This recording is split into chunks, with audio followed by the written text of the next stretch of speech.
Mi hijo me ordenó cocinar la cena para 30. Yo subí al avión y el testamento lo congeló. Nunca imaginé que mi propia sangre me hablaría como si fuera una empleada desechable. Hoy, voy a contarte algo que nunca pensé que contaría. Si tú también crees que nosotros aún tenemos valor, incluso después de los 60, escribe 1 en los comentarios. Y, por favor, deja un like y suscríbete. Vamos a mostrar que somos fuertes juntos. Me llamo Isabel Rodríguez.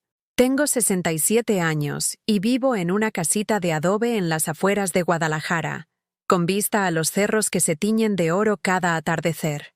Durante 40 años, esas paredes han sido testigo de mi vida.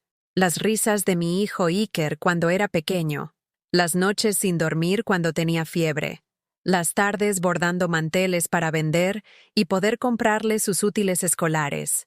Mis manos, arrugadas y manchadas por el tiempo, aún conservan la destreza de décadas preparando mole, tamales y cochinita pibil.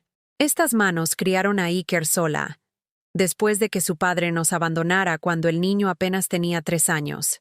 Estas manos trabajaron en mercados, limpiaron casas ajenas, cosieron uniformes hasta altas horas de la madrugada. Todo por él, todo para que tuviera lo que yo nunca pude tener. El teléfono sonó ese martes por la mañana, mientras yo regaba mis geranios en el patio. Era Iker. Su voz llegó seca, cortante, como el viento del desierto que quema sin avisar. Mamá, ya sabes lo que toca. Este sábado somos 30 para la cena. No quiero excusas, ¿eh? Ya estás grande, pero eso no te impide cocinar, me dijo, sin siquiera preguntar cómo estaba, si me dolían las rodillas que tanto me molestaban últimamente, si había dormido bien. Tragué saliva. Mi hijo, el niño que solía abrazarme y decirme, «Eres la mejor mamá del mundo», mientras se comía mis tortillas recién hechas, ahora me hablaba como si fuera una sirvienta. Y por favor, que el mole no quede como el año pasado.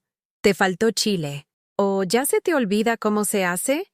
Continuó, con esa crueldad fría que había desarrollado desde que se casó con Patricia, una mujer de Polanco que nunca había puesto un pie en una cocina. Mi corazón se contrajo. El mole del año pasado había sido perfecto. Lo había preparado durante 2 días enteros, tostando cada chile a mano, moliendo especias hasta que mis brazos temblaran. Pero Patricia había comentado, frente a todos sus amigos elegantes, que sabía diferente. Y desde entonces, Iker lo repetía como si fuera verdad. «Ah, y no traigas a nadie. Ya sabes que a Patricia no le gustan las visitas inesperadas», añadió, refiriéndose con desprecio a mis pocas amigas, mujeres como yo que habían luchado toda la vida y que ahora, en nuestros años dorados, nos conformábamos con vernos de vez en cuando para tomar café y recordar tiempos mejores. Yo no tenía muchas amigas. Las pocas que me quedaban estaban enfermas, cuidando nietos ingratos, o trabajando aún para poder comer. Doña Carmen, mi vecina de toda la vida, había muerto el año pasado. Lupita se había mudado con su hija a Tijuana. Rosa ya no podía salir de casa por la artritis. «¿Me escuchaste, mamá?», insistió Iker, con esa impaciencia que me recordaba a su padre justo antes de abandonarnos. «Sí, mijo. 30 personas. Sábado», murmuré, mientras una lágrima se deslizaba por mi mejilla y caía sobre las flores rojas de los geranios. «Perfecto. Y que esté todo listo para las 8. Nosotros llegamos directo de Acapulco. No queremos esperar», dictó, como si fuera el patrón de una hacienda dándole órdenes a la cocinera. Colgó sin despedirse, sin preguntarme si necesitaba dinero para la compra, sin preguntar si me sentía bien, sin un simple «gracias, mamá», por todo lo que hacía por él, por todo lo que había hecho siempre. Me quedé sentada en mi silla de mimbre, la misma donde lo había arrullado cuando era bebé, donde le había enseñado las letras, donde había llorado en silencio tantas noches mientras él dormía, preguntándome si sería suficiente para darle todo lo que merecía. El patio se llenó del aroma de las flores de Jamaica que había plantado en macetas, hechas con llantas viejas. Al fondo, la imagen de la Virgen de Guadalupe me miraba desde su nicho de azulejos azules, testigo mudo de 40 años de sacrificios que parecían haberse vuelto invisibles para quien más debería valorarlos. Esa noche, mientras preparaba mi cena solitaria, un huevo frito con frijoles refritos y una tortilla, recordé todas las cenas que le había preparado a Iker cuando era niño. Pozole los domingos, enchiladas rojas cuando sacaba buenas calificaciones, su pastel favorito de 3 leches cada cumpleaños, hecho con la poca leche que podía comprar después de pagar la renta y los servicios. Recordé también las noches en que él llegaba tarde, ya grande, ya casado, ya con dinero, y yo le tenía su plato caliente esperándolo. Gracias, mamá. Nadie cocina como tú, me decía entonces. Pero ahora esas palabras sonaban huecas en mi memoria, como promesas rotas por el tiempo y la ingratitud. Mientras lavaba mi único plato en el fregadero de cerámica despostillada, miré por la ventana hacia las luces de la ciudad. Guadalajara brillaba a lo lejos, llena de vida, de familias cenando juntas, de madres siendo valoradas por sus hijos. Me pregunté cuándo había dejado de ser una madre para convertirme en una obligación. ¿Cuándo mi amor había dejado de ser un regalo para volverse un servicio que se daba por hecho? El silencio de mi casa se hacía más pesado cada noche. Solo el tic-tac del reloj de pared, regalo de mi madre hace 30 años, marcaba el paso de mis días que se habían vuelto una cadena de tareas para otros y olvido para mí misma. Esa madrugada no pude dormir. Me quedé mirando el techo de vigas de madera, calculando cuánto me costaría alimentar a 30 personas, cuánto tiempo necesitaría para preparar todo sola, cuánto me dolería la espalda después de estar de pie durante horas. Pero sobre todo, me pregunté cuándo había perdido el derecho a decir no a mi propio hijo. El amanecer llegó con el canto de los gallos del vecindario, y con él, una decisión que aún no sabía que estaba tomando. Algo dentro de mí había comenzado a quebrarse, como una presa que resiste las aguas durante años hasta que una grieta pequeña se convierte en una ruptura que lo cambia todo. Me levanté despacio, sintiendo cada uno de mis 67 años en las rodillas, y fui a la cocina a preparar café en la cafetera de peltre que había sido de mi madre. Mientras el café se colaba, miré las fotos en el refrigerador. Iker de bebé, Iker en su primera comunión, Iker graduándose de la universidad, Iker en su boda. En todas sonreía, en ninguna aparecía yo. Era como si mi vida hubiera sido solo el escenario donde se desarrolló la suya. El miércoles por la mañana fui al mercado San Juan de Dios, como había hecho miles de veces en mis 67 años. Caminé despacio entre los puestos de chiles secos, cargando mi bolsa de mandado de plástico raído que había visto mejores días. Doña Esperanza, la del puesto de especias, me saludó con su sonrisa desdentada. ¿Otra vez la cena grande, Isabel?, me preguntó pesando los chiles anchos que necesitaba para el mole.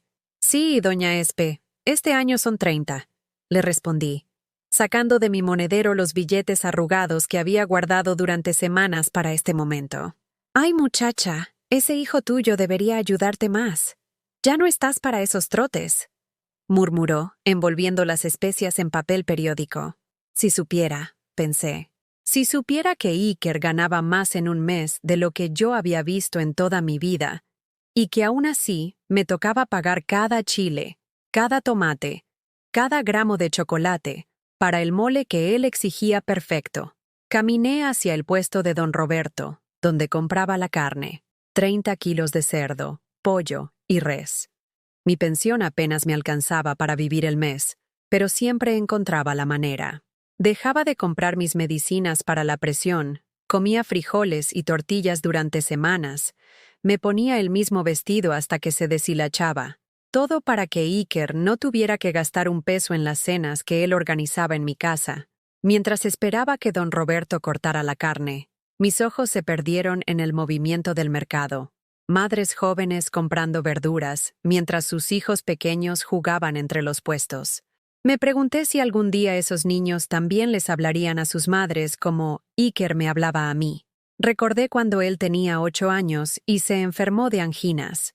No tenía dinero para el doctor privado, así que nos formamos desde las 5 de la mañana en la clínica del Seguro Social. Iker temblaba de fiebre en mis brazos mientras yo le cantaba La Llorona, bajito, para calmarlo. Cuando por fin nos atendieron, a las 3 de la tarde, el doctor me regañó por haber esperado tanto. «Es que no tengo dinero para traerlo antes, doctor», le expliqué, sintiéndome pequeña, humillada. Iker me apretó la mano. «No te preocupes, mamá. Cuando sea grande voy a ser muy rico y te voy a cuidar siempre». ¿Dónde había quedado ese niño que me prometía cuidarme siempre?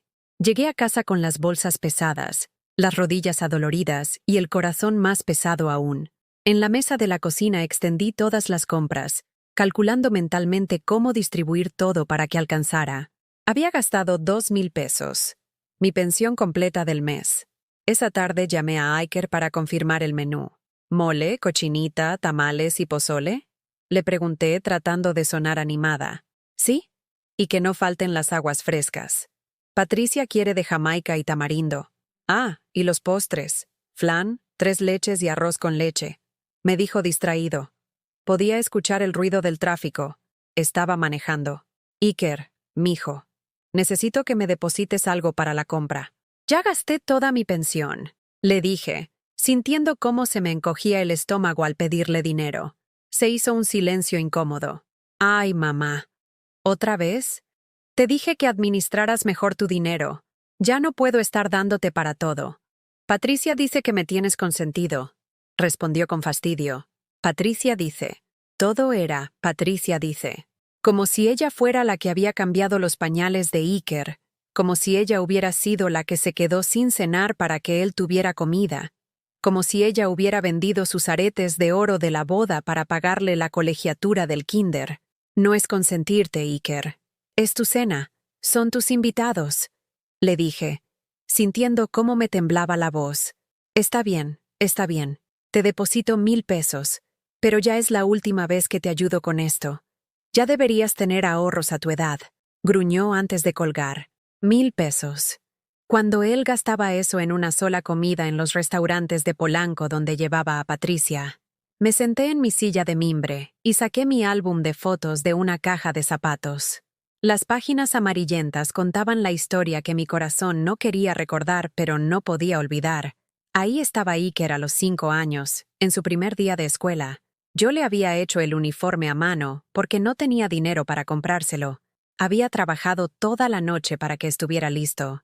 «Mamá, eres la mejor del mundo», me había dicho esa mañana, abrazándome fuerte antes de entrar al salón.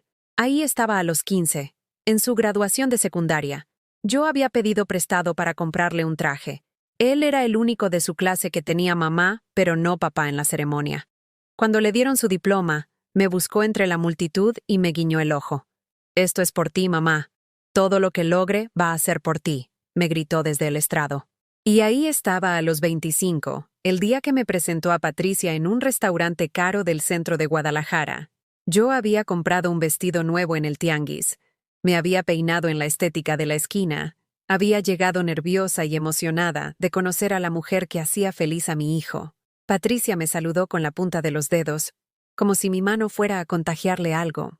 Durante toda la comida habló de su trabajo en relaciones públicas, de sus viajes a Europa, de su familia bien acomodada. Yo traté de contar anécdotas de cuando Iker era niño, pero ella me interrumpía constantemente para hablar de sus cosas. Cuando fui al baño, las escuché hablando. «No puedo creer que tu mamá use vestidos del tianguis, Iker. ¿No puedes darle dinero para que se vista mejor?» «Ya le doy suficiente, Patty. Además, así es ella. No va a cambiar». «Pues va a tener que cambiar si quiere convivir con mis papás. No puede venir así a nuestras fiestas». Regresé a la mesa fingiendo que no había escuchado nada. Pero algo se rompió dentro de mí esa tarde. Por primera vez vi a mi hijo con los ojos de otra persona, y no me gustó lo que vi. Cerré el álbum y lo guardé en la caja. Afuera estaba oscureciendo. Los perros del barrio comenzaban a ladrar y el aroma de la cena se filtraba por las ventanas de las casas vecinas. Familias normales, donde las madres eran respetadas, donde los hijos ayudaban con los gastos, donde nadie se avergonzaba de su origen. Esa noche, mientras pelaba chiles para el mole que comenzaría a preparar al día siguiente, pensé en todos los sacrificios que había hecho. cuando vendí mi máquina de coser para pagarle los libros de la universidad, cuando empeñé mi anillo de matrimonio para comprarle su primer traje para las entrevistas de trabajo, cuando dejé de ir al doctor durante 2 años para ahorrar dinero y poder darle su fiesta de graduación. Cada sacrificio había sido una inversión en su felicidad, en su futuro. Había creído que algún día él me lo reconocería, me lo agradecería, me cuidaría en mi vejez como yo lo había cuidado en su infancia. Pero ahora, a los 67 años, me daba cuenta de que había criado a un extraño, un hombre que se avergonzaba de mí, que me veía como una carga, que solo me buscaba cuando necesitaba algo. Los chiles ardían en mis manos cortadas por años de trabajo, pero el ardor en mi pecho era peor. Era el ardor de darse cuenta de que había dado todo por alguien que no sabía valorarlo, que había vaciado mi vida llenándola de otro que ahora me trataba como si fuera una empleada prescindible. El reloj de la cocina marcaba las 11 de la noche.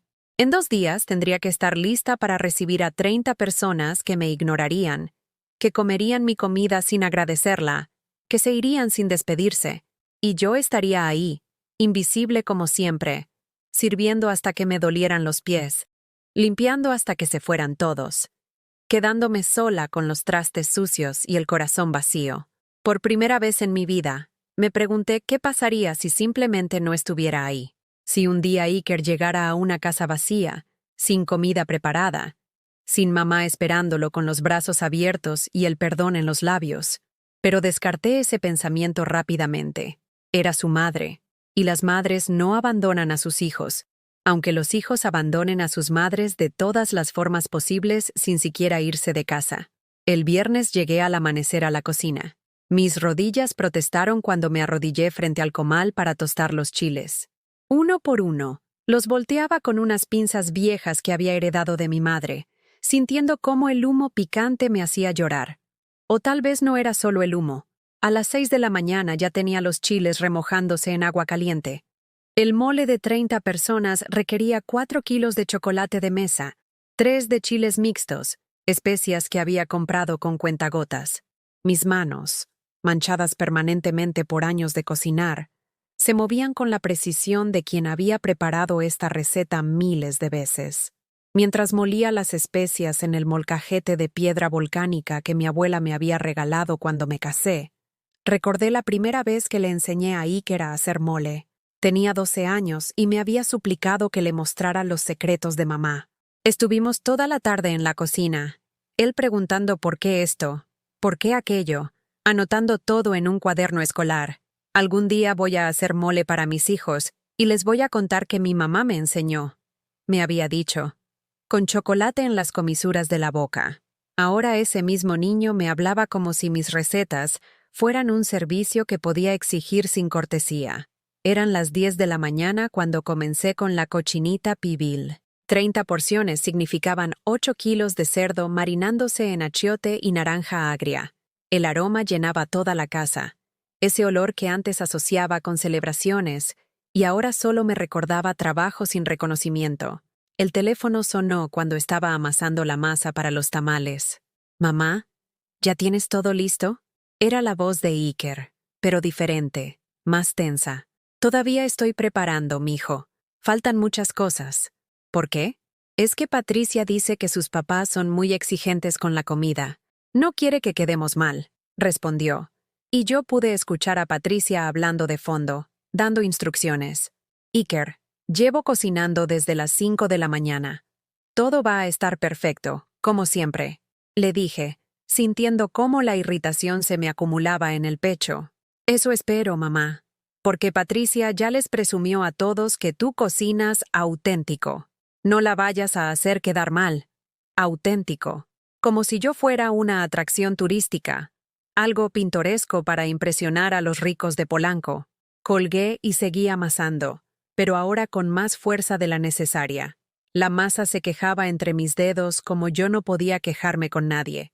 A las 2 de la tarde llegó mi nieta Sofía, de 24 años. Era la única que a veces me visitaba sin necesitar nada a cambio. Encontró la casa convertida en un campo de batalla culinario. Ollas humeando en cada quemador, trastes sucios hasta el techo, y yo en el centro, sudorosa y agotada. Abuela, ¿por qué no contratan un servicio de banquetes? Me preguntó, ayudándome a picar cebolla para el pozole. Porque tu papá dice que mi comida es especial, que nadie cocina como yo. Respondí, aunque las palabras me sabían amargas en la boca. Pero tú no deberías estar haciendo todo esto sola. Mírate, estás agotada. Sofía tenía razón. Tenía ojeras hasta las mejillas. Las manos me temblaban de cansancio. Y el dolor de espalda era tan intenso que tenía que pararme cada rato para estirarme. Es solo una vez al año, mi niña. No es nada que no pueda hacer. Mentí, porque cada año se volvía más difícil. Cada año mi cuerpo resistía menos. ¿Y por qué no viene a ayudarte? ¿O por qué no hacen la cena en su casa, si tienen dinero para contratar quien sea? No supe qué responderle. Yo también me había preguntado eso mismo muchas veces. Iker tenía una casa 3 veces más grande que la mía, en Las Lomas, con cocina integral y empleada doméstica. Pero siempre insistía en que las cenas fueran aquí, en mi casita humilde de adobe, porque aquí se siente la tradición, decía.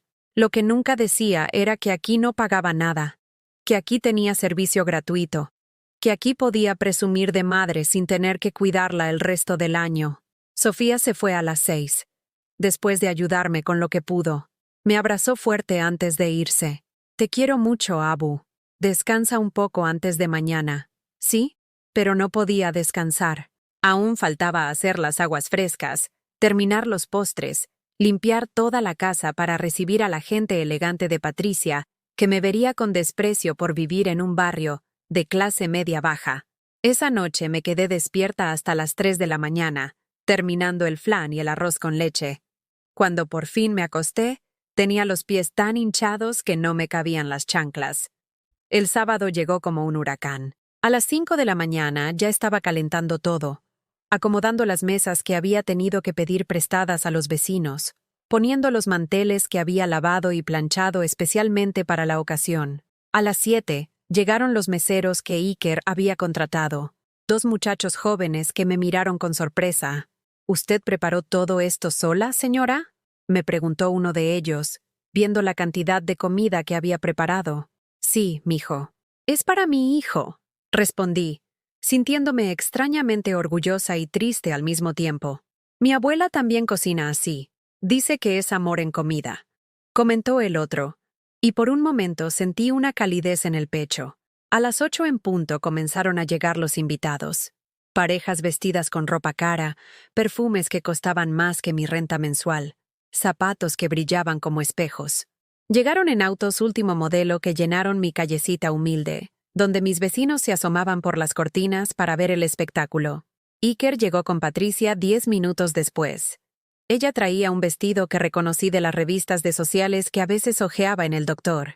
Él vestía un traje que probablemente costaba lo mismo que yo gastaba en comida durante 6 meses. Ninguno de los dos me saludó.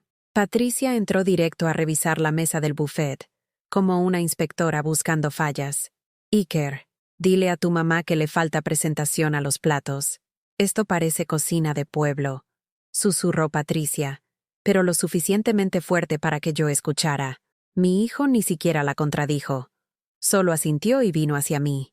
Mamá, ¿puedes arreglar un poco mejor los platos? Patricia dice que se ven muy caseros, me dijo, evitando mirarme a los ojos. Caseros. La comida que había preparado con amor durante 2 días era muy casera.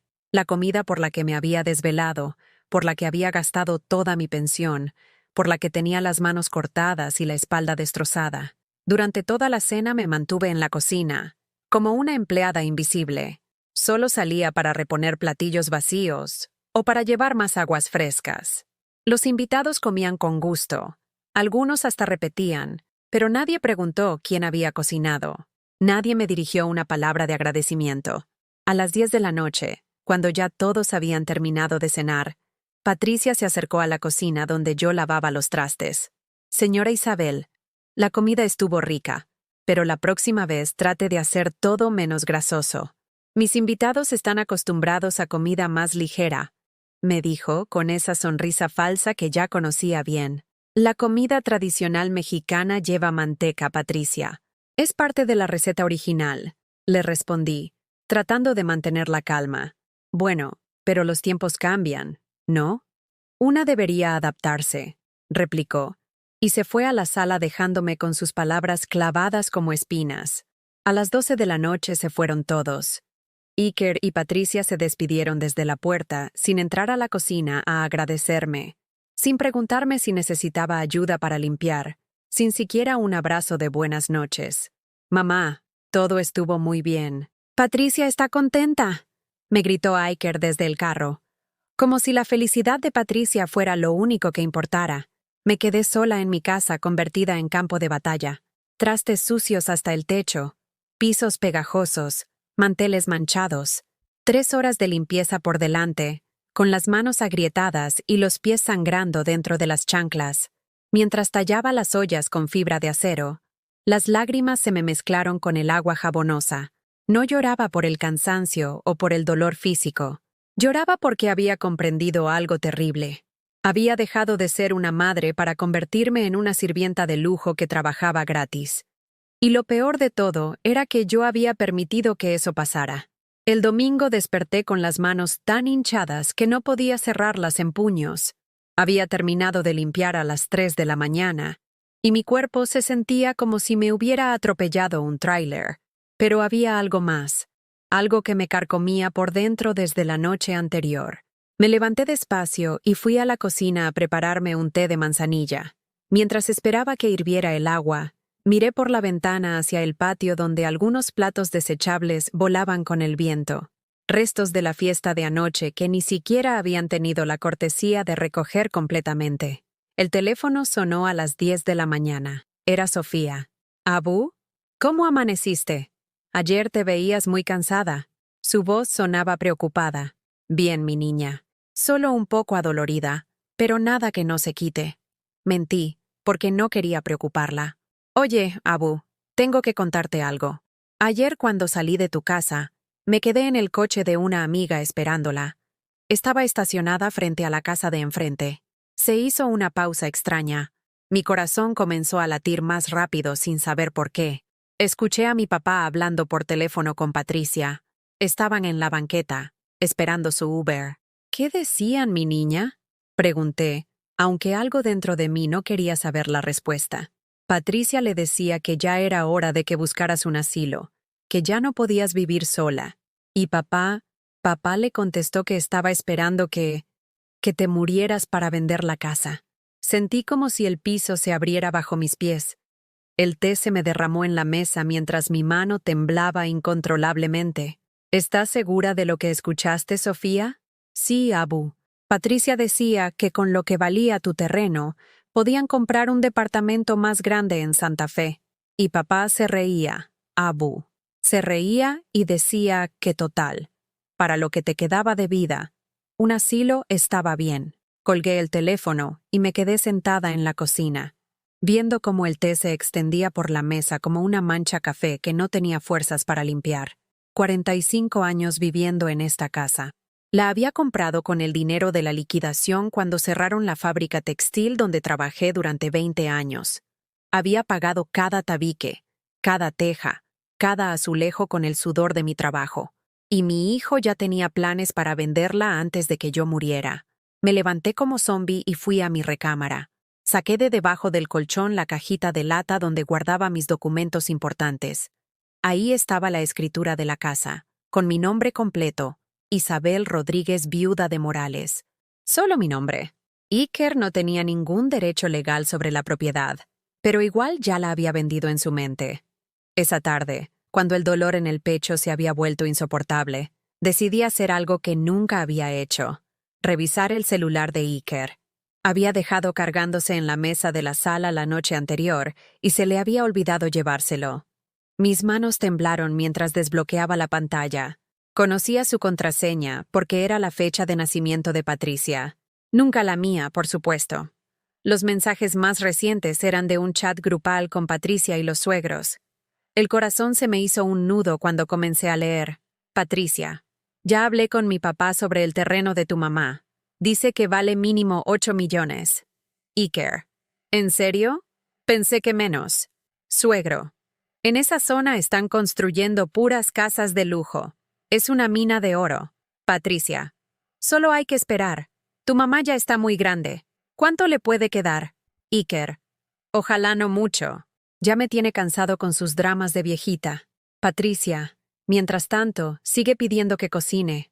Total es gratis y a mis papás les gusta presumir que tenemos cocinera auténtica. Iker. Ja, ja, ja, sí. Mi mamá la sirvienta gratuita. Patricia. Cuando se muera, no vamos a extrañar nada. Solo la comida gratis. Iker. El teléfono se me cayó al suelo. Las lágrimas brotaron como un río que había estado contenido durante años. No podía respirar. Me senté en el sillón donde tantas veces había arrullado a Iker cuando era bebé, donde le había leído cuentos, donde había curado sus rodillas raspadas con besos y mercurocromo. Ese niño que me decía, «Mamá, eres mi superheroína», ahora me llamaba la sirvienta gratuita, y se reía de mi muerte futura con su esposa. Me quedé ahí hasta que anocheció, llorando en silencio, sintiendo cómo cada lágrima llevaba un pedazo de mi alma. No era solo tristeza lo que sentía, era humillación, traición, desilusión, era el dolor de entender que había dedicado mi vida entera a criar a un monstruo. Cuando logré calmarme un poco, fui al espejo del baño y me miré detenidamente. Ahí estaba Isabel Rodríguez, de 67 años. Pelo canoso peinado siempre igual, cara arrugada por las preocupaciones, manos deformadas por el trabajo. Una mujer que había dejado de verse a sí misma como persona para verse solo como madre, como dadora, como sirvienta gratuita. ¿Cuándo había pasado? ¿En qué momento había dejado de importar mi felicidad, mis deseos, mi dignidad? ¿Cuándo había aceptado que mi único valor era lo que podía dar a otros? Esa noche no pude cenar. Solo me senté en el patio con una taza de té frío, mirando las estrellas que brillaban sobre Guadalajara. Pensé en mis padres, muertos ya hace años, en lo orgullosos que estaban de Iker cuando se graduó, en cómo creían que había criado a un buen hombre que me cuidaría en mi vejez. Si pudieran ver esto, si pudieran ver cómo su nieto esperaba mi muerte para vender su patrimonio, cómo me usaba como entretenimiento para sus suegros ricos, cómo se burlaba de mí a mis espaldas. El lunes por la mañana, Iker vino por su teléfono. Entró a la casa como si fuera suya, revisando que todo estuviera en su lugar después de la fiesta. «Mamá, ¿no has visto mi celular?», preguntó, moviendo cojines del sillón. «Está en la mesa de la sala», le respondí, sin mirarlo a los ojos. Mientras él revisaba sus mensajes, yo lo observé detenidamente. Su ropa cara, su reloj suizo, su actitud de propietario en mi casa. Ya no veía al niño que había criado. Veía a un extraño que llevaba mis genes, pero no mi corazón. «Mamá, Patricia quiere que le des la receta del mole. Dice que va a intentar hacerlo para impresionar a unas amigas», me dijo, guardándose el teléfono. La receta del mole. La receta que había aprendido de mi madre, que ella había aprendido de mi abuela, que se transmitía de generación en generación como un tesoro familiar. Patricia quería robarme también eso. «Dile a Patricia que no hay receta escrita. Está en la memoria y en las manos», le respondí fríamente. «Ay, mamá, no seas así. Es mi esposa. ¿Qué cuesta que le enseñes? Cuesta lo mismo que me costó aprenderla a mí. Años de práctica y amor por la tradición». Iker me miró extrañado. No estaba acostumbrado a que le dijera no a nada. «Bueno, lo que sea. Luego hablas con ella», murmuró, dirigiéndose a la puerta. Se fue sin despedirse, como siempre. Pero esta vez yo no salí a despedirlo desde la reja, como había hecho durante 40 años. Me quedé sentada en mi silla de mimbre, viendo cómo se alejaba en su auto lujoso, sabiendo que cada paso que daba lo alejaba más del hombre que yo había soñado que sería. Esa tarde saqué todos los álbumes de fotos y los extendí en la mesa del comedor. 40 años de recuerdos, de cumpleaños, de navidades, de logros de Iker que había celebrado como si fueran míos, porque eran míos también, o eso había creído. Ahora veía las fotos con otros ojos. En cada imagen yo estaba al fondo, sirviendo, cargando, limpiando, Iker siempre al centro, sonriendo, recibiendo, y yo, invisible, como había sido toda mi vida. Tomé las tijeras de la cocina y comencé a cortar. Una por una, fui separando mi imagen de la de él. Años de fotos familiares convertidos en dos montones. Él por un lado, yo por otro. Cuando terminé, me quedé viendo mi montón. Ahí estaba mi vida real. Una mujer que había existido solo para servir a otros, que había borrado sus propios sueños para hacer realidad los ajenos, que había aceptado migajas de amor a cambio de banquetes de sacrificio. Pero también vi algo más. Vi a una mujer fuerte que había trabajado desde los 15 años, que había criado sola a un hijo, que había pagado una casa con su propio esfuerzo, que había sobrevivido a abandonos y traiciones. Una mujer que tenía derecho a vivir para sí misma por primera vez en 67 años. Esa noche, por primera vez en décadas, me pregunté, ¿qué quiero yo? No lo que quiere Iker, no lo que necesita Patricia, no lo que esperan los demás. ¿Qué quiero yo, Isabel Rodríguez? Y la respuesta llegó clara como el agua. Quería respeto, quería dignidad, quería vivir mis últimos años como una persona completa, no como la sombra de alguien más. Ya era hora de que Isabel Rodríguez dejara de existir solo para otros y comenzara a existir para sí misma. El martes por la mañana desperté diferente. No sabría explicar exactamente qué había cambiado, pero algo dentro de mi pecho se sentía menos pesado, como si durante la noche hubiera dejado de cargar una piedra que llevaba años aplastándome el corazón. Me preparé mi café en la taza de peltre despostillada y me senté en el patio a ver salir el sol detrás de los cerros. Por primera vez en años, no pensé en qué tenía que hacer para Iker. No revisé si tenía mensajes suyos. No planifiqué qué cocinarle si aparecía de sorpresa. No me pregunté si necesitaría algo de mí. Simplemente existí. Isabel Rodríguez, sentada en su patio, tomando café y respirando. A las 10 sonó el teléfono. Era él. Mamá, necesito que me hagas un favor. Su voz tenía esa impaciencia que ya conocía también. Por primera vez en 40 años. No respondí inmediatamente. Dime qué necesitas, mijo. Me quedé callada, esperando. Mamá, ¿estás ahí? Aquí estoy, Iker. Te escucho. Necesito que me cuides a los gemelos este fin de semana. Patricia y yo nos vamos a Acapulco con sus papás. Es un viaje de trabajo, pero también aprovechamos para descansar. Los gemelos. Diego y Sebastián, de 8 años, hijos de Patricia de su primer matrimonio, niños consentidos y malcriados que Iker había adoptado legalmente, pero que nunca me habían visto como abuela, sino como la señora de la cocina, que les preparaba quesadillas cuando venían de visita. Siempre había aceptado cuidarlos sin protestar. Compraba sus cereales favoritos, les hacía sus comidas especiales. Dormía en el sillón para que tuvieran cómodas mis 2 recámaras. Y ellos me trataban como una empleada más, dejando tirados los trastes, gritándome que la comida no les gustaba, quejándose de que mi casa olía a viejo.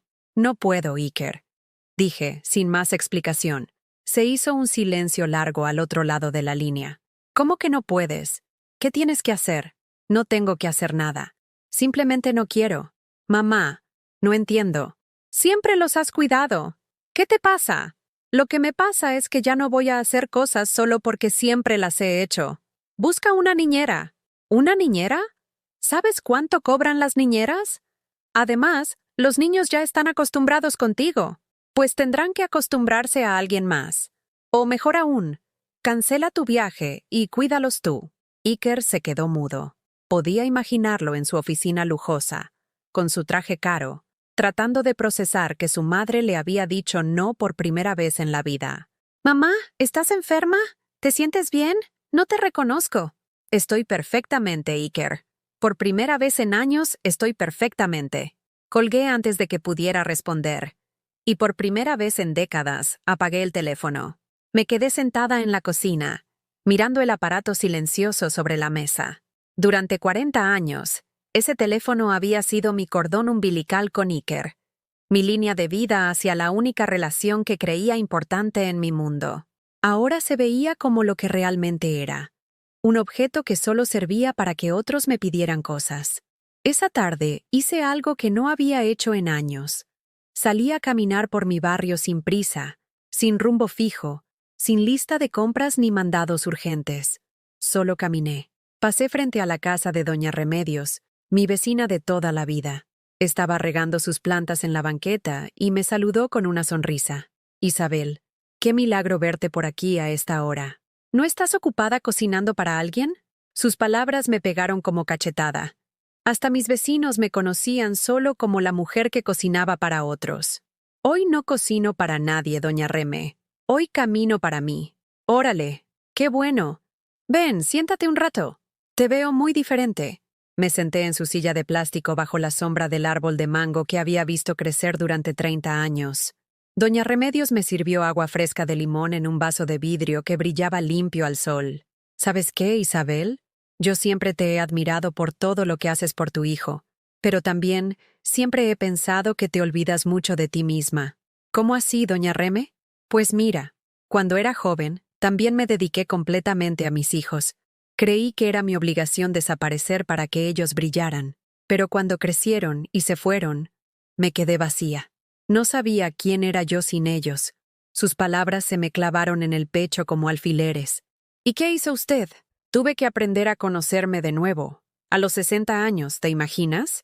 Tuve que preguntarme qué me gustaba, qué quería hacer con el tiempo que me quedaba.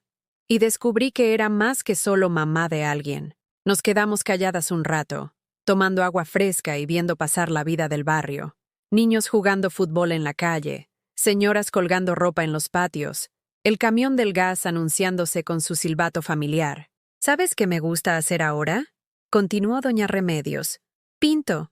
Sí, como lo oyes. A los 62 años aprendí a pintar.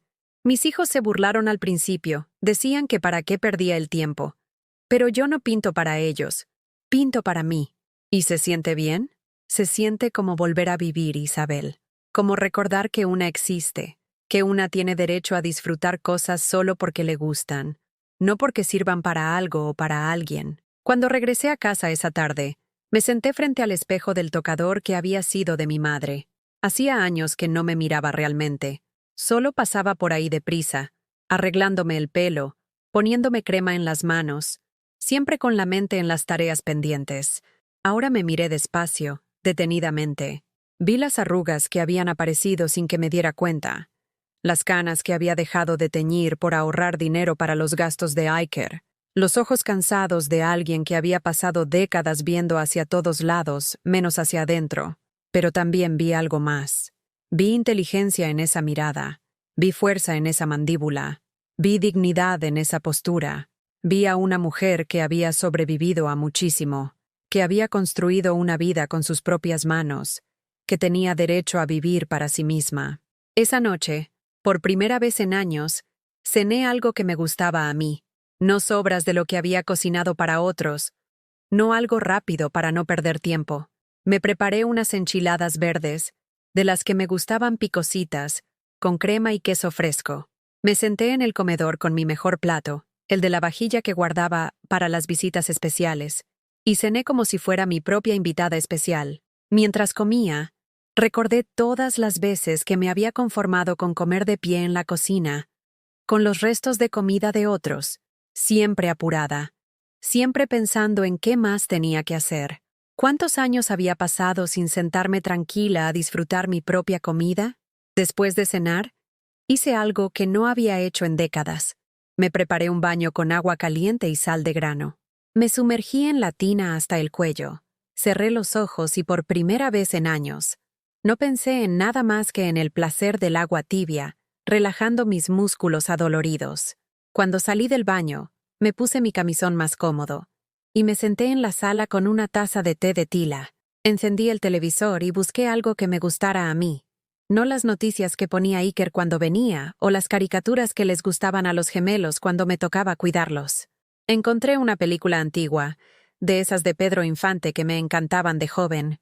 Me acurruqué en el sillón y la vi completa, cantando bajito las canciones que sabía de memoria. Durante la película sonó el teléfono 3 veces. No contesté. Sabía que era Iker, probablemente desesperado porque no había podido contactarme, preocupado de que su niñera gratuita hubiera desaparecido. Pero por primera vez en 40 años, sus problemas no eran mi emergencia. Esa noche dormí profundo, sin sobresaltos, sin pesadillas. Desperté descansada, como si hubiera estado cargando peso muerto durante años y por fin me hubiera dado permiso de soltarlo. El miércoles por la mañana encendí el teléfono. Tenía 17 llamadas perdidas de Iker y 8 mensajes de voz, cada uno más desesperado que el anterior. Escuché solo el último. Mamá, ya no sé qué pensar. Por favor, llámame. Necesito saber que estás bien y necesito que hablemos de lo del fin de semana. Necesito. Siempre era lo que él necesitaba. Le marqué. Mamá, ¿dónde estabas? Estaba preocupadísimo, contestó inmediatamente. Estaba descansando, Iker, algo que no hacía en mucho tiempo. Pero, ¿por qué no contestabas? Pensé que te había pasado algo. Lo único que me pasó es que decidí que mis noches me pertenecen a mí. Mamá, no entiendo qué te está pasando. Estás muy rara. ¿Quieres que vaya a verte? ¿Necesitas ir al doctor? No necesito nada, Iker. Por primera vez en años, no necesito nada de nadie. Pero mamá, ya decidí sobre el fin de semana. No voy a cuidar a los niños. Busca otra solución. ¿En serio? ¿De verdad me vas a dejar colgado? Dejar colgado. Como si 40 años de disponibilidad total no contaran para nada. Como si un solo no fuera una traición imperdonable. No te estoy dejando colgado, Iker. Te estoy enseñando que soy una persona, no un servicio. Colgué sintiéndome extrañamente ligera, como si acabara de soltar un globo que había estado aferrando con fuerza durante décadas y ahora lo viera elevarse hacia el cielo, libre. El viernes por la tarde estaba regando mis geranios cuando escuché el rugido del motor del BMW de Iker estacionándose frente a mi casa. No venía solo. Patricia bajó del auto con esa sonrisa falsa que se ponía cuando quería algo. Y detrás de ellos venían los gemelos arrastrando maletas pequeñas. Mi corazón se aceleró, pero no de la emoción que solía sentir cuando llegaba mi hijo. Esta vez era diferente. Era la sensación de saber que estaba a punto de comenzar una batalla que había estado evitando durante décadas. ¡Sorpresa, mamá!, gritó Iker desde la reja, cargando él también una maleta. Decidimos traerte a los niños de todos modos. Total, sabemos que en el fondo quieres cuidarlos. Patricia se adelantó con esa confianza que siempre tenía en territorio ajeno. Hola, suegrita. Los niños están emocionadísimos de pasar el fin de semana con la abuela. ¿Verdad, niños? Diego y Sebastián ni siquiera me miraron. Estaban ocupados con sus tablets, ignorando completamente el mundo real como siempre hacían. Pero yo ya no era la misma mujer de la semana pasada. Por primera vez en años, no corrí a abrir la reja. Me quedé parada del otro lado, con la manguera en la mano, mirándolos fijamente. La reja está cerrada por una razón, dije, con una calma que no sabía que poseía. Iker se rió nerviosamente. Mamá, no juegues. Abre. Ya tenemos todo preparado y el vuelo sale en 2 horas. Yo también tengo todo preparado, Iker. Pero no para recibir visitas. Patricia se acercó más a los barrotes, su sonrisa empezando a desvanecerse. Señora Isabel, no entiendo. Siempre cuida a los niños. ¿Qué problema hay? El problema es que nadie me preguntó si quería hacerlo. Ustedes decidieron por mí, como siempre. ¿Pero mamá? Iker empezó a usar ese tono de niño caprichoso que yo conocía también. Los niños ya cancelaron sus planes. Ya compramos los boletos. No puedes hacernos esto. ¿Hacerles qué? ¿Exactamente? ¿Decir que no? ¿Tener derecho a decidir sobre mi propia vida? Patricia intercambió una mirada con Iker. Vi cómo se comunicaban sin palabras, como hacían siempre que yo no cooperaba con sus planes. Mira, suegrita. Patricia cambió su tono a uno más condescendiente. Entendemos que a veces las personas mayores se ponen un poco difíciles, pero los niños te necesitan. Personas mayores. Difíciles. Como si mi edad fuera una enfermedad que me hacía incapaz de tomar decisiones racionales. Los niños me necesitan, repetí lentamente. ¿Me necesitan? ¿O necesitan una niñera gratuita? Diego, el mayor de los gemelos, por fin levantó la vista de su tablet. ¿Ya podemos entrar? Esta casa huele raro y hace calor aquí afuera. Sebastián se sumó a la queja.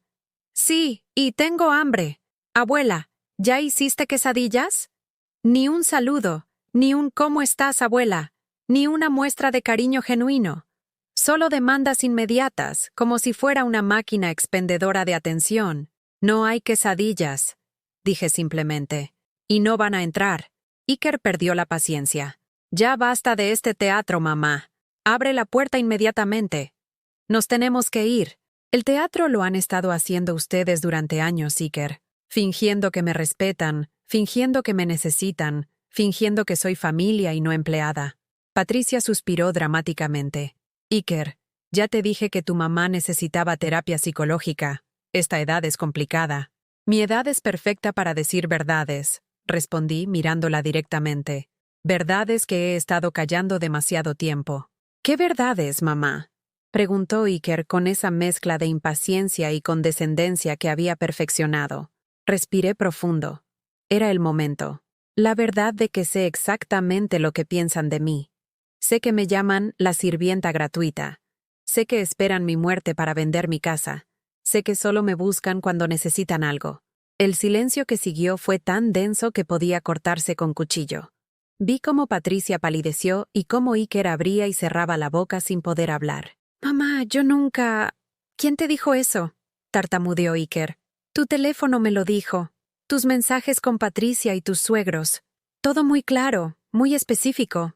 Mi mamá la sirvienta gratuita. ¿Te acuerdas?». Patricia reaccionó primero, como siempre hacía cuando la descubrían en algo. «Eso fue solo una broma, suegrita. No lo dijimos en serio». «Una broma», repetí. «Como es una broma que calculen cuánto vale mi terreno. Como es una broma que digan que no me van a extrañar cuando muera, solo la comida gratis». Iker finalmente encontró su voz, pero no para pedir perdón, para atacar. «¿Revisaste mi teléfono? ¿Violaste mi privacidad? Eso está muy mal, mamá». La audacia me dejó sin aliento por un momento. Él, que había violado mi dignidad durante años, me reprochaba haber descubierto su crueldad. ¿Sabes qué está mal, Iker? Criar a un hijo durante 40 años para que crezca y te trate como basura. Dar toda tu vida por alguien que se ríe de ti con su esposa. «Mamá, estás exagerando. Nosotros te queremos». «No me quieren», grité, y mi propia voz me sorprendió por su fuerza. «Me usan». Hay una diferencia enorme entre querer a alguien y aprovecharse de alguien. Los niños finalmente prestaron atención, asustados por mi grito, pero ya no me importaba proteger su inocencia de la verdad. ¿Saben una cosa, niños? Su papá adoptivo y su mamá me han estado usando como su sirvienta personal durante años. Y ahora ustedes también aprendieron a hacerlo. Patricia explotó. «Ya basta. No tiene derecho a traumatizar a mis hijos con sus problemas psicológicos». «Sus hijos», repetí, y por primera vez en años, me reí. Una risa amarga pero liberadora. Nunca han sido mis nietos, ¿verdad? Solo han sido una excusa más para explotarme. Iker trató de recuperar el control. «Mamá, si nos calmamos todos, podemos solucionar esto. Pero tienes que ser razonable». ¿Razonable? He sido razonable durante 67 años. He sido comprensiva, sacrificada, disponible, invisible cuando convenía y útil cuando me necesitaban. Ya me cansé de ser razonable. Caminé hacia mi casa, dejándolos parados del otro lado de la reja. Antes de entrar, me di vuelta una última vez. Se van a perder el vuelo si siguen aquí. Vayan a buscar una niñera. O mejor aún, cancelen su viaje y cuiden ustedes mismos a sus hijos. «Mamá, espera», gritó Iker. «No podemos terminar así. Somos familia». Me detuve en el umbral de mi puerta. Familia. Esa palabra que habían usado durante años para manipularme, para hacerme sentir culpable cada vez que pensaba en mí misma. La familia se respeta, Iker. La familia se cuida mutuamente.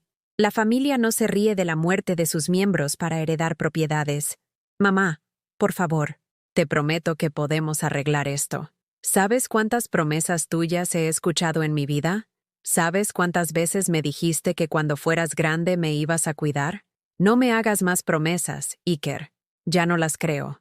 Entré a mi casa y cerré la puerta con llave. A través de la ventana los vi subirse al auto, discutiendo acaloradamente. Patricia gesticulaba furiosa mientras Iker hablaba por teléfono, probablemente buscando una solución de último momento. Los gemelos lloraban en el asiento trasero, no por dejar a la abuela, sino porque sus planes se habían arruinado. 10 minutos después se fueron. El BMW desapareció por la esquina con un rugido de motor acelerado por la frustración. Me senté en mi silla de mimbre del patio, sintiendo cómo mi corazón latía desbocado. Había hecho algo impensable. Había puesto límites. Había dicho no. Había defendido mi dignidad. Por primera vez en décadas, me había puesto a mí misma en primer lugar. Y aunque dolía, aunque era aterrador, aunque no sabía qué vendría después, se sentía como respirar aire puro después de años de asfixia. Esa noche, mientras preparaba mi cena solitaria pero elegida por mí, me di cuenta de algo fundamental. Había recuperado mi casa. Ya no era el lugar donde otros venían a explotarme. Era mi hogar, mi refugio, mi espacio sagrado donde nadie podía entrar sin mi permiso. Era mío, como debía haber sido siempre. Y por primera vez en años, eso me bastaba completamente. Los siguientes días pasaron en un silencio que no había experimentado en décadas. Un silencio diferente, no vacío como el que dejaba la soledad, sino lleno de posibilidades. Era el silencio de una casa que por fin era solo mía, donde cada decisión, cada momento, cada respiración me pertenecía completamente. El sábado por la mañana me desperté sin prisa por primera vez en años. No había desayuno que preparar para nadie más. No había llamadas urgentes que atender. No había planes que giraran alrededor de las necesidades de otros. Solo yo, Isabel Rodríguez, de 67 años, despertando en mi propia cama, en mi propia casa, en mi propio tiempo. Me preparé un desayuno que no había comido en décadas. Huevos rancheros con salsa verde bien picosa, frijoles refritos, tortillas calientitas y café de olla con canela. Lo serví en mi mejor vajilla, la que había guardado durante años para las ocasiones especiales, sin darme cuenta de que el simple hecho de estar viva ya era la ocasión más especial de todas. Mientras desayunaba, miré por la ventana hacia el patio donde mis plantas parecían más verdes, más vivas. O tal vez era yo quien las veía con ojos nuevos. Los geranios rojos brillaban bajo el sol matutino, y me di cuenta de que hacía meses que no los observaba realmente. Siempre había estado demasiado ocupada corriendo para atender las necesidades de otros. Después del desayuno, hice algo que llevaba años posponiendo. Saqué todas las cajas viejas del closet del cuarto de huéspedes. Durante décadas había acumulado cosas por si acaso, ropa que ya no me quedaba por si bajaba de peso, objetos rotos, por si aprendía a repararlos. Todo por si acaso, como si mi vida fuera una sala de espera eterna para algo que nunca llegaba. Caja tras caja, fui separando lo que realmente quería conservar de lo que había guardado por costumbre o por miedo. Encontré cartas de amor de mi difunto esposo que hacía años no releía, fotografías de mis padres que tenía olvidadas, un diario que había empezado a escribir cuando tenía 30 años y había abandonado porque no tenía tiempo. Lo abrí con curiosidad. En la primera página, con mi letra de entonces más firme y esperanzada, había escrito: «Hoy decidí empezar a escribir sobre mí, sobre lo que siento, lo que sueño, lo que quiero hacer cuando Iker crezca y ya no me necesite tanto». Las páginas siguientes estaban en blanco. 40 años de páginas en blanco, esperando que llegara ese momento en que pudiera vivir para mí. Ese momento había llegado, no como lo había planeado, no como lo había soñado, pero había llegado. Esa tarde, caminé hasta el centro de Guadalajara, algo que no hacía desde hacía años. Tomé el camión urbano, como en mis tiempos de juventud, y me senté junto a la ventana viendo pasar la ciudad que había sido mi hogar toda la vida, pero que había dejado de conocer. El centro había cambiado mucho. Nuevos restaurantes, cafeterías con nombres en inglés, jóvenes con laptops trabajando en terrazas que antes eran estacionamientos. Pero la catedral seguía ahí, imponente y familiar, y el Teatro Degollado mantenía su elegancia de siempre. Me detuve frente a una librería que no recordaba haber visto antes. En el aparador había libros sobre jardinería, cocina, viajes, biografías de mujeres extraordinarias. Entré sin un propósito específico, solo porque podía hacerlo, porque tenía tiempo, porque nadie me esperaba en casa. «Buenas tardes, señora. ¿Busca algo especial?», me preguntó una muchacha joven con sonrisa genuina. No sé exactamente qué busco, respondí honestamente. Esos son los mejores clientes. Se rió. Los que se dejan sorprender por lo que encuentran.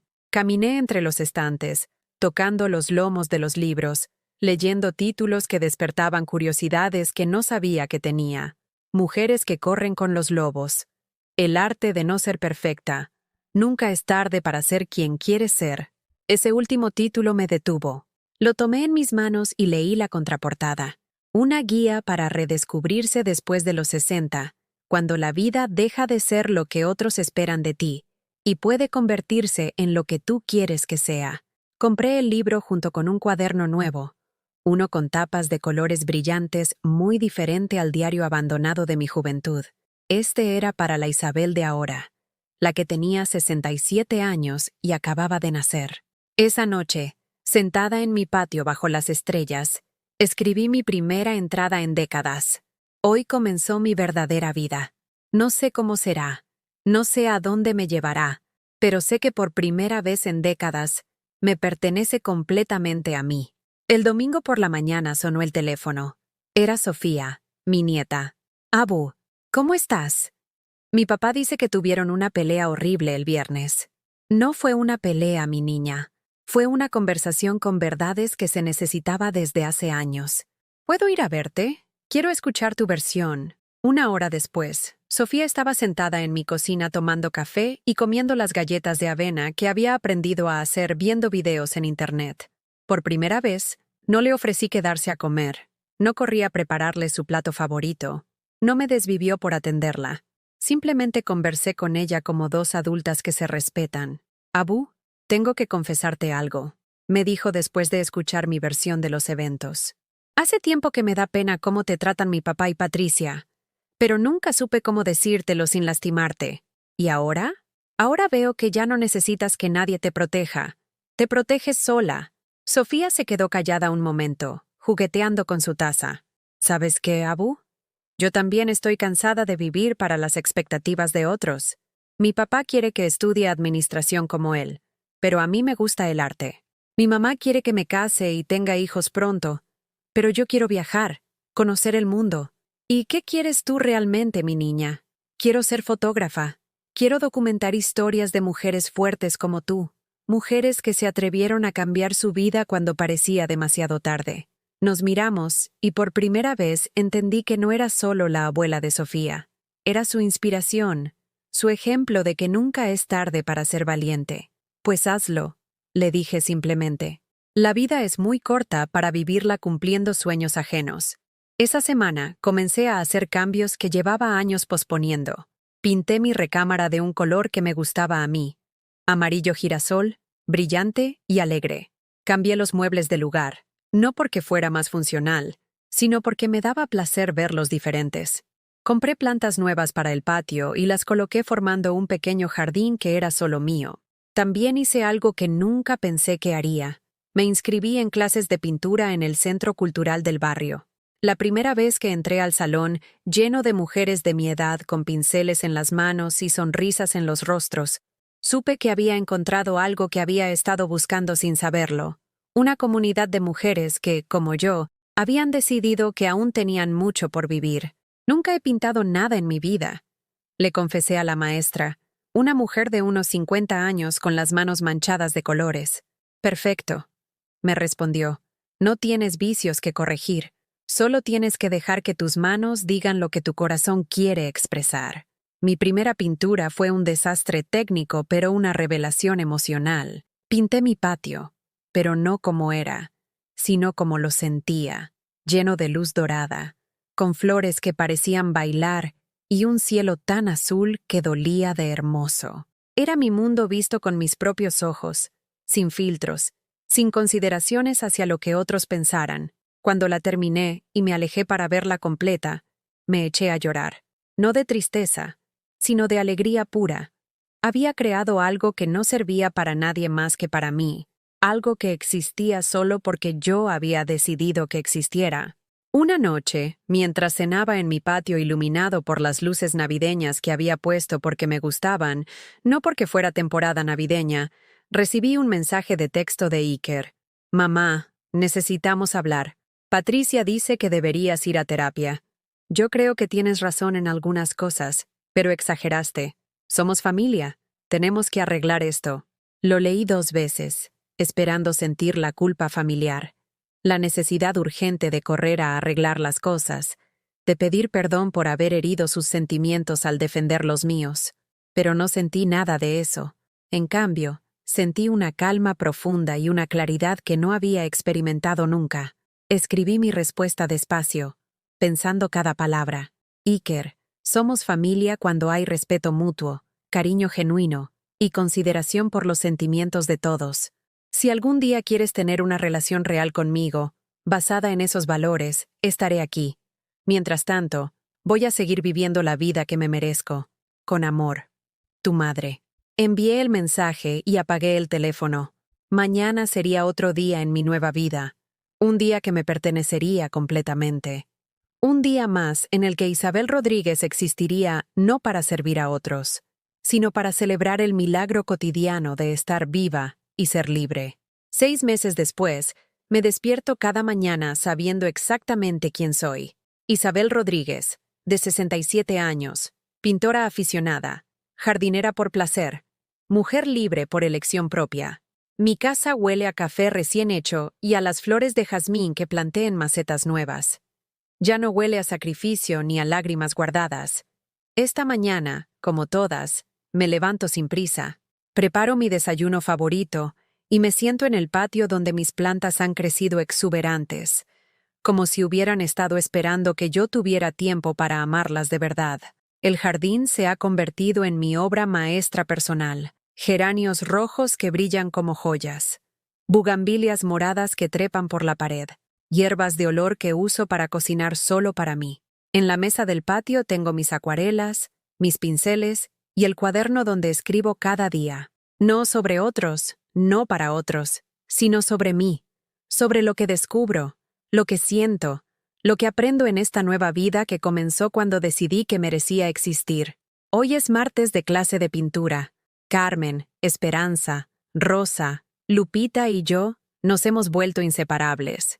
5 mujeres que después de los 60 decidimos que aún teníamos mucho que decir al mundo, mucho que aprender, mucho que disfrutar.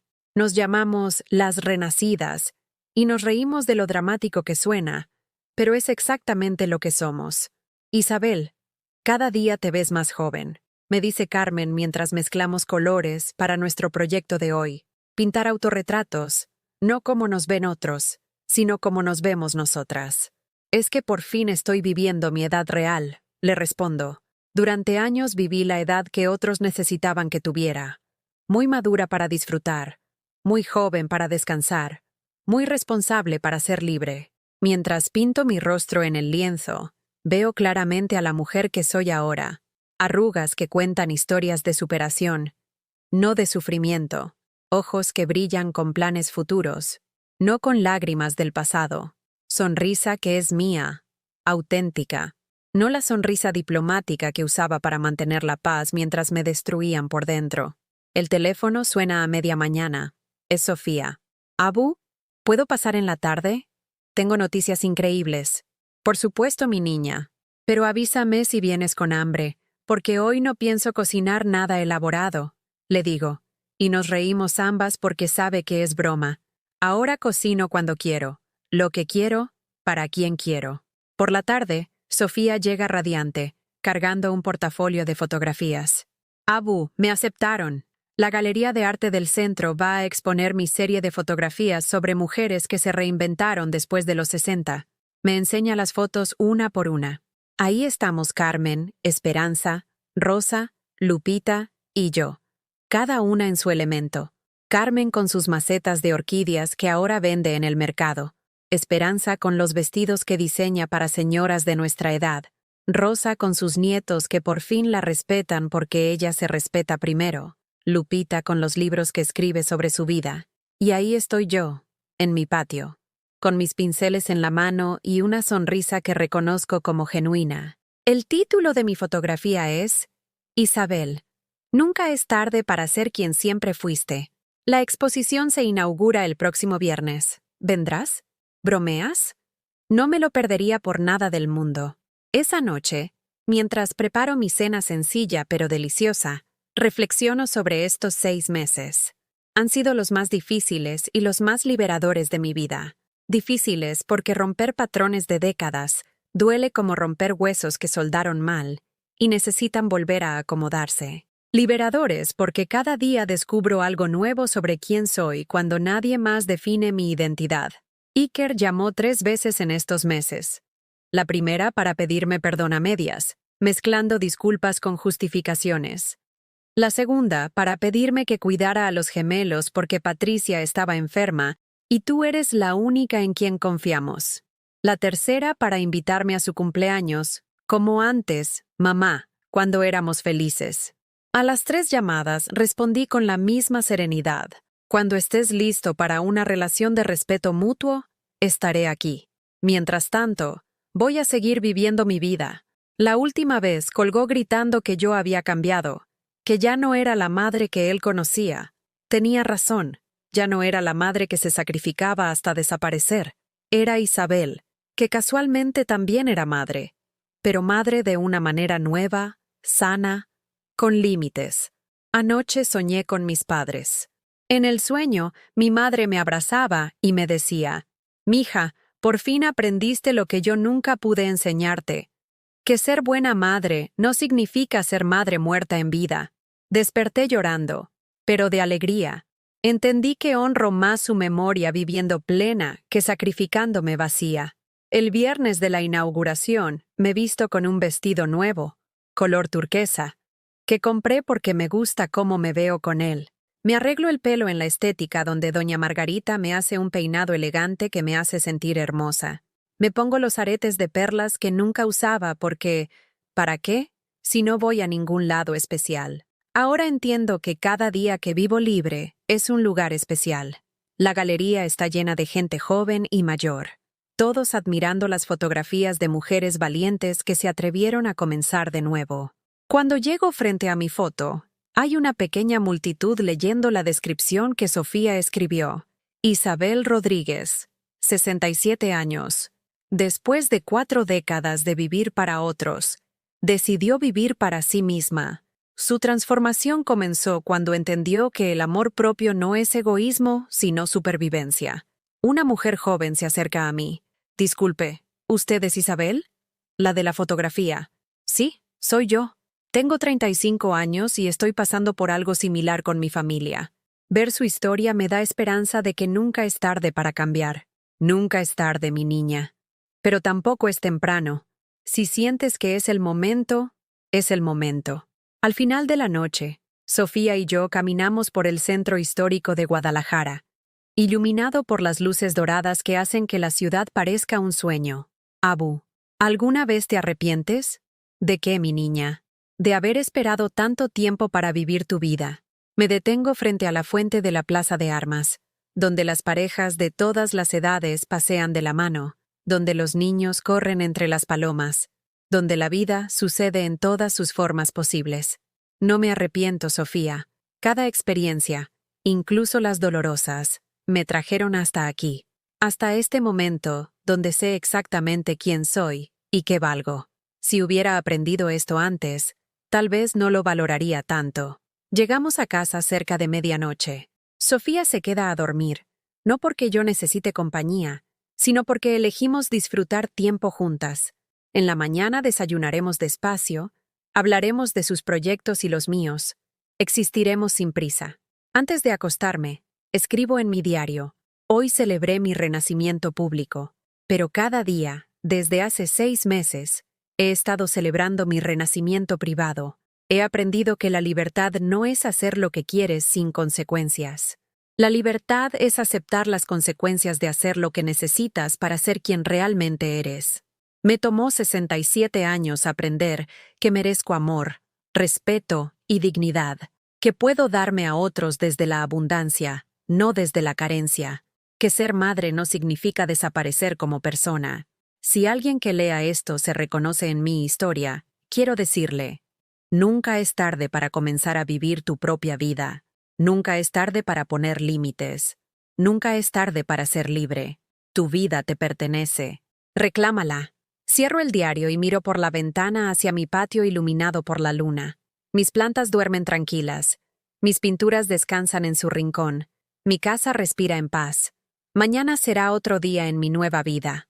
Un día que me pertenecerá completamente, como todos los días que me quedan por vivir. Y eso, exactamente eso, es todo lo que siempre quise. ¿Has vivido alguna vez una situación similar, donde tuviste que elegir entre complacer a otros o respetarte a ti mismo? Me gustaría conocer tu experiencia. Comparte tu historia en los comentarios. Si esta historia te tocó el corazón, déjame tu like y suscríbete al canal para que este mensaje llegue a alguien que necesita escucharlo, porque todos merecemos vivir la vida que nos pertenece.